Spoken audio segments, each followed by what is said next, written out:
మంత్రి గారు నువ్వు ఇదివరకు ఒకసారి బాంబులు పట్టాయని చెప్పి ఏడాది అర్థమైంది నీ బాంబులన్నీ తుస్సు బాంబులే అయిపోయినాయి. నీ మాటలు విన్నాక రాష్ట్ర ప్రజలకు పొంగులేటి పొగరు దగ్గలేదు, నువ్వు పొగరులేటివి అనే విషయం స్పష్టంగా అర్థమైంది. నీ లూటి మైనింగ్ లో నువ్వు పొంగు లూటివి అనే విషయం కూడా రాష్ట్ర ప్రజలకు స్పష్టంగా అర్థమైంది. ఇంకా చాలా ఉన్నాయి బయటకు వచ్చేది, ఏమిట్లకేమి రాలే, ఇంకా చాలా ఉన్నాయి. మేము స్ట్రైట్ గా అడుగుతున్నాం, ఇది ప్రభుత్వ భూమి అని ఎప్పుడైతే మీరు చెప్తున్నారో సెక్రటరియట్లో కూర్చొని, అది ప్రైవేట్ ఆధీనుల చేతుల్లో ఉంది. Come on you hand over it. హైడ్రాను పంపించు, కాంపౌండ్ వాళ్ళు డెమాలిష్ చేయి, ఆక్రమణదారులను బౌన్సర్లను అరెస్ట్ చేయి, అక్కడ గవర్నమెంట్ భూమి అని పేరు పెట్టి చిత్తశుద్ధి నిరూపించుకో. నంబర్ 1. నంబర్ 2, మైనింగ్ అధికారులే చెప్పినారు, 4 శాఖలు, రెవెన్యూ డిపార్ట్మెంట్, రెవెన్యూ అంటే నీ శాఖనే కదా, ల్యాండ్సే కదా, నీ శాఖ అధికారి పోయి చెప్పిండు ఇది రాఘవాది అని.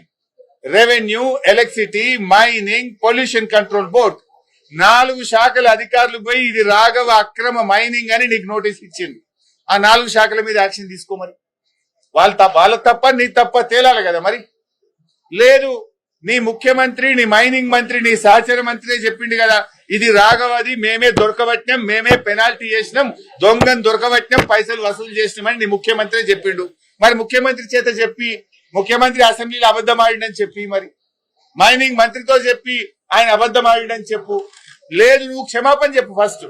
ముఖ్యమంత్రి, మైనింగ్ మంత్రి అసెంబ్లీలో లేచి రాఘవకు మీటర్లు దొరకలే కనుక డీజిల్ జనరేటర్ మీద నడిపిండు, అనుమతుల కోసం ఢిల్లీకి అప్లై చేసుకున్నాడు, రాఘవకు మన పొంగులేటికి సంబంధమే లేదు అని ముఖ్యమంత్రి అసెంబ్లీలో మాట్లాడిండు. మరి నువ్వెందుకు ఆ రోజు అసెంబ్లీలో మౌనంగా తల కిందికేసుకొని కూర్చున్నావు?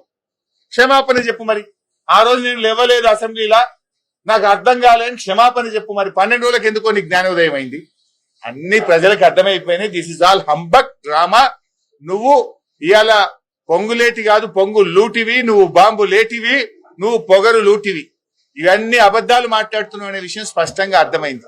నిజాయితీ ఉంటే ఇప్పటికైనా తప్పు నొప్పుకో, ప్రజలకు క్షమాపణ చెప్పు, ఆ భూమిని ప్రభుత్వ ఆధీనంలోకి తీసుకోండి.